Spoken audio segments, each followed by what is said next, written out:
today we're going to look at prioritizing, sizing, and sequencing, and how do they all fit together, and when do you do which. So we'll start with the feature level, and I'll show you a technique called Prism Priority. This is a way to set priority for features, epics, but you can also use it for user stories as well. So basically what you start off with is the product manager, product owner, and stakeholders are relevant people. Prioritizing features from those that have the highest priority, to those that have the lowest priority. That means highest business value to lowest business value. So that helps to set, these are the things that are most important to the business, and these are the things that are least important to the business. There can't be any double ups. Everything has to be in one straight line. So that work is done by product owner, product management, stakeholders, people who have a say in business value. Then after that, they step aside and you bring in your technical team or architects or whoever it is that needs to help with understanding the technical difficulty. So how difficult are these features? And what they do is they move the features up based on how difficult they feel like the feature might be. And they can be anywhere on the spectrum, and they can be just done by the team. The product team doesn't get to vote on it, but more around how the technical team sees these things lining out. So then what you do is pretty simple.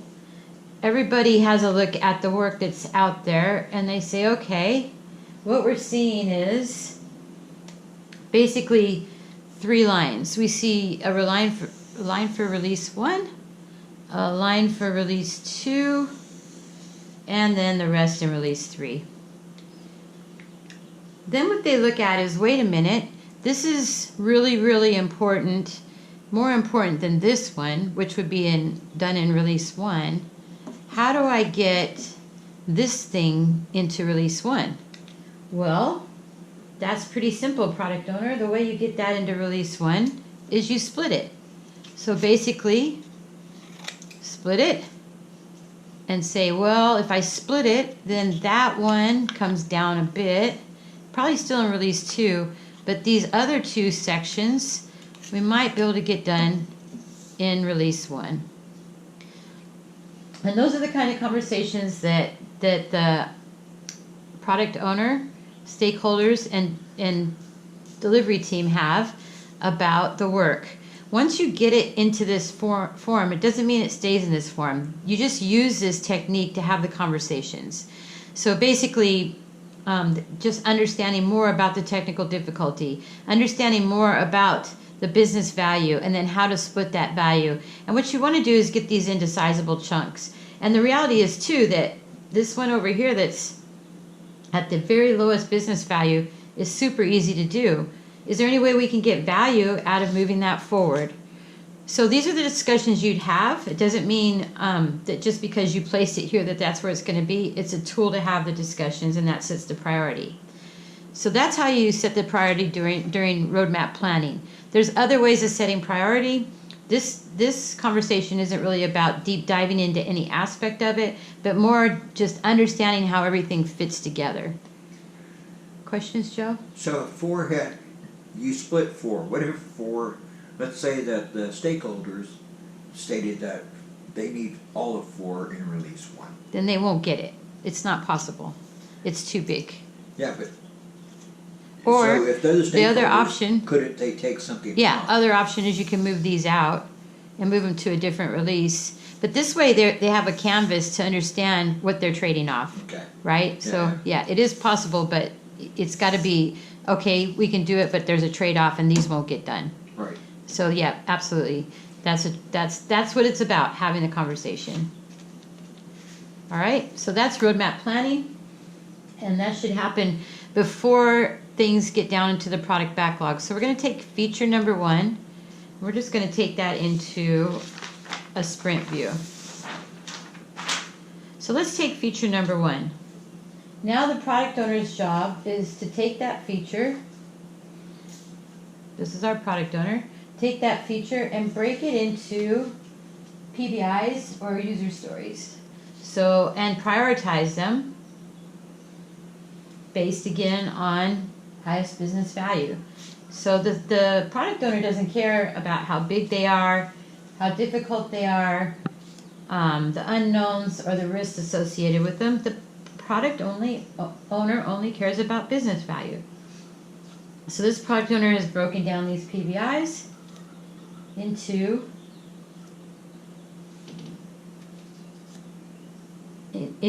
highest priority in their product backlog. So right now we're in the product backlog. And the work of the product owner is to refine these stories. So what they do is they work in this product backlog. They make sure that they get as much information as they can about these stories. And those stories are then taken to backlog refinement. So backlog refinement is done with the help of the Scrum Master / team leader and the team. So basically the product owner says, hey, these are the things that I'd like to get done, and here's the order of importance. And the team then looks at them and says, hey, how do we help refine these things? Let's talk about these things. One thing that they can do to talk about them, because it kind of gets boring just bringing up a PBI or a story and talking about it, bringing up another one and talking about it, is they can size them. Not only is it helping with the boredom, it also helps with understanding the effort involved with the work. So what the team can do is look at sizing is effort. Oh, I better use a pen. Sorry. Effort equals the volume of work, the risk and uncertainty associated to the work, and complexity. We are not asking the team to put hours to these stories. What we're asking the team to do is look at the effort. So what the team can do then is say, well, let's find the absolute number one. What's the number one easiest thing to do? Looks like it's going to be 8. No, I think it's 11. Here's Oh, I 11. see It's 11. really small. Okay. Why do we do that? Because everything is there then compared to the 11, which is their number one.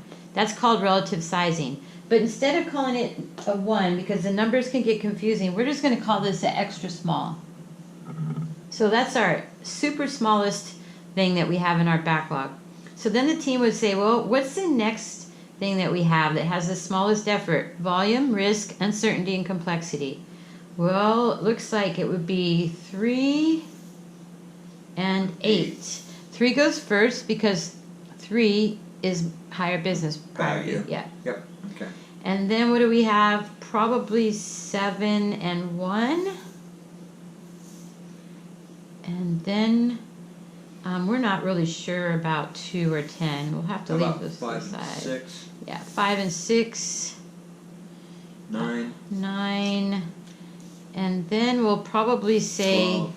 Oh, no. that 4, 12, 2, and 10 are probably around the same effort, because even though these have a high volume, these have high complexity and uncertainty. So we would probably say that these are extra large. So they have to be broken down again. They need to be broken down some more. And then we would say these are small and medium Large. and large. That makes sense? Yep. Now that you could use those as numbers, that would be a 1, 2, 3, 5, 8, right? Yeah. Doesn't matter what the numbers Yeah, are. yeah. Just matters that we've done relative sizing. Does this set priority? No, it does not. This is where the product owner and the team have a conversation about the effort.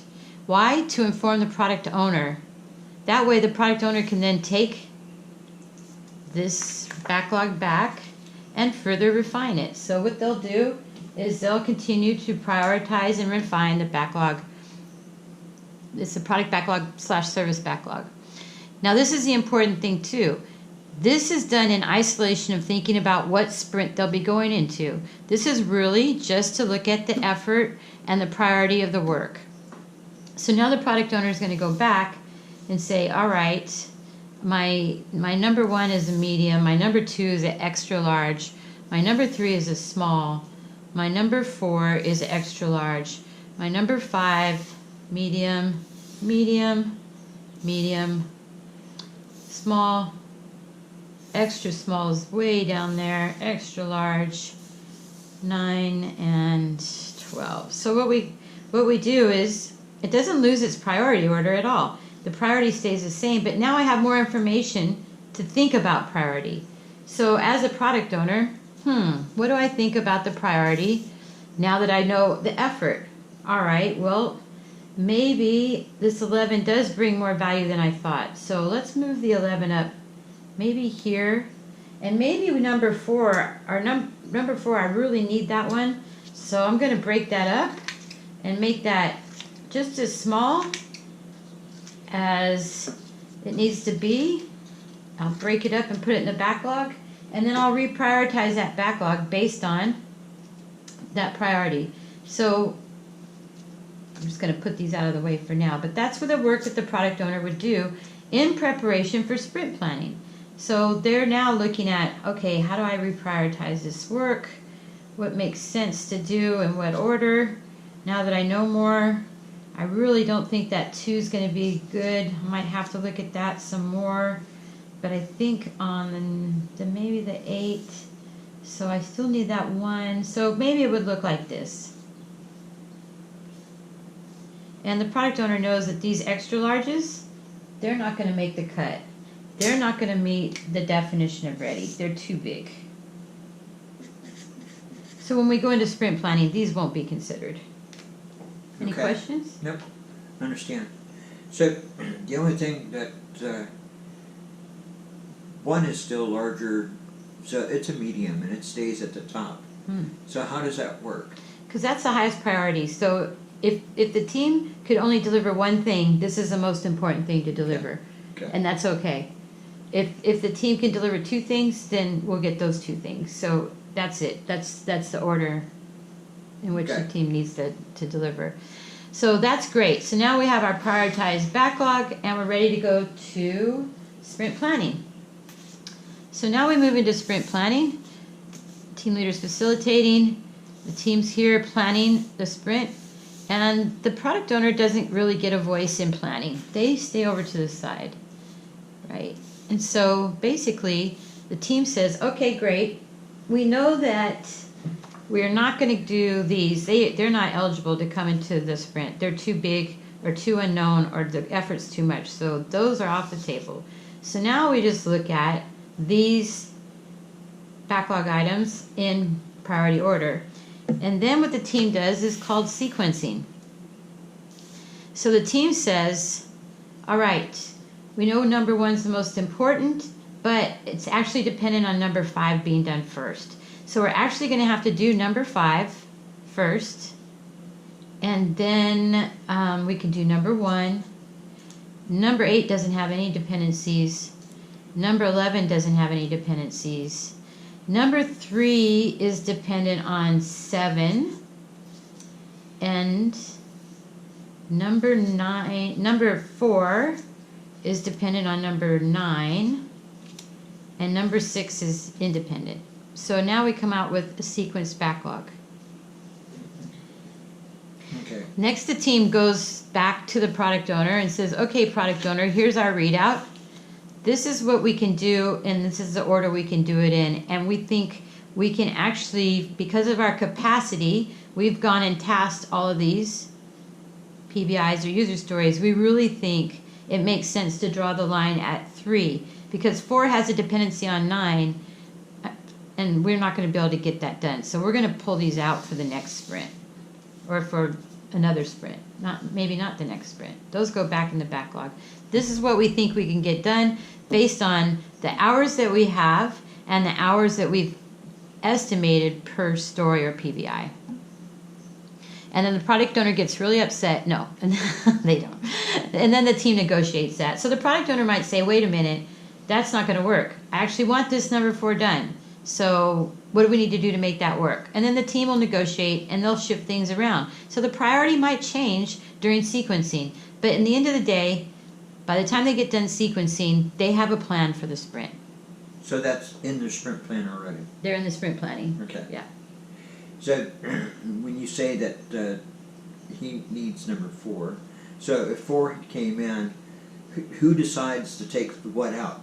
Does the team decide, or does the... They negotiate that during during sprint planning. Once they commit to the sprint and they're actually sprinting, if there's an emergency that cannot wait 2 weeks and something needs to be done, then they could say, all right, we actually did need this number 4 done.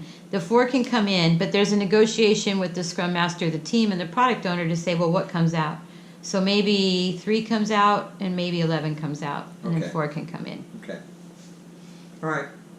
Other questions? Yep, I understood that. Does that make it clear of the difference between prioritization, sizing, and sequencing? Yes.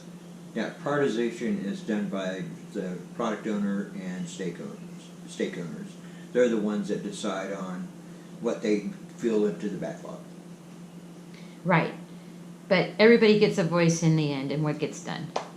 All right, I hope that clears everything up for you, and good luck with your advanced backlog refinement. Thanks.